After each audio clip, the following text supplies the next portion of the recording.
Hello YouTube, how we doing? So today the topic is how to deal with setbacks slash injury. For me, this hits a pretty tender place in my heart because I've recently had a back tweak doing squats, feeling great, nothing felt out of place, and all of a sudden I just felt a tweak in my back. So number one,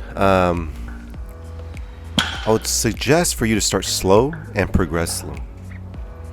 Okay, as you can see, I'm handling a low percentage of my max.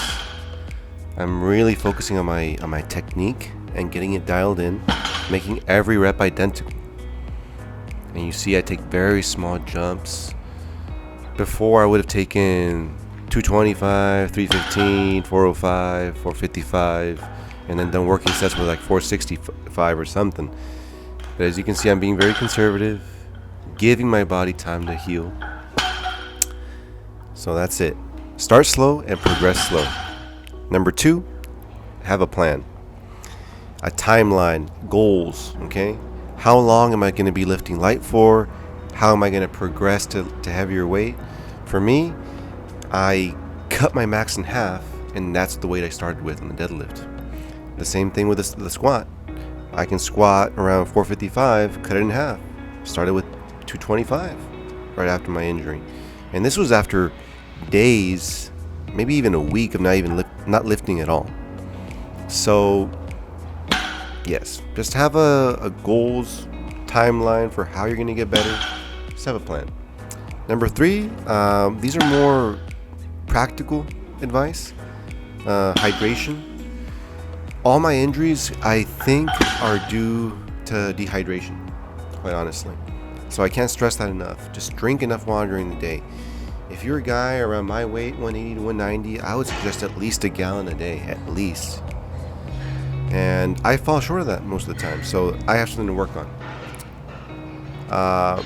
Stretching, of course, stretch after your workout once you're warm to get the best benefits. Prehab, foam roll before your workout. Get into any little knots that are bothering you. Will go a long way towards avoiding injury or any setbacks. As you can see here, I'm doing a 275 sumo stance. The reason for that, again, is just for variation, to give my body a break from the same movements over and over and over. So that's another thing. Just vary up your training. If you usually use a straight bar for bench, a straight regular bar, here I'm using a fat bar. Okay, focusing more on my chest and grip. So always vary it up. If you are in a gym like me, a powerlifting gym where you can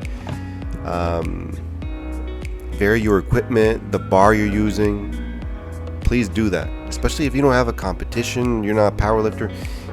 Just do this to maintain health and longevity in your body. Now, number four is having a team behind you. And what do I mean by that? I mean getting yourself checked out. Okay, having a physio or a massage therapist or a chiro that really knows your body and knows your issues, so that they can give you an action plan for how to get better. And number five, always have a positive attitude and no doubt in yourself. Okay? Eventually, if you lift weights and you like pushing your body and you're just into fitness and you want to see what you can do, you're going to run into things like this. You're going to run into little tweaks here and there or major injuries. You never know. So just have a positive attitude. Know that most things can be fixed with hard work and persistence. And that's my advice to you guys.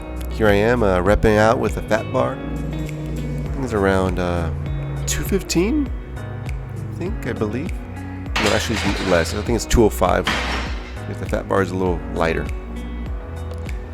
So as you can see, I did my sumo stance squats. I did my fat bar bench. Mainly focusing on form, really feeling the movement. As you can see, I'm not using leg drive, just focusing on building that chest, building that tendon strength with reps. Easy. Very, very good speed on all those reps. Very sub-maximal.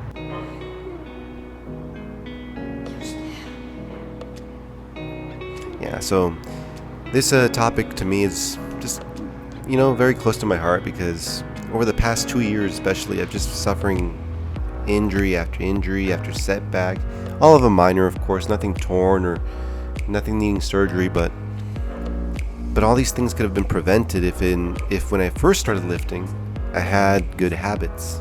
And by good habits, I mean having a good prehab regimen where I stretch, I foam roll, things like that. Those things go a long way, guys. And also, never neglect your stability exercises. And I'll repeat that.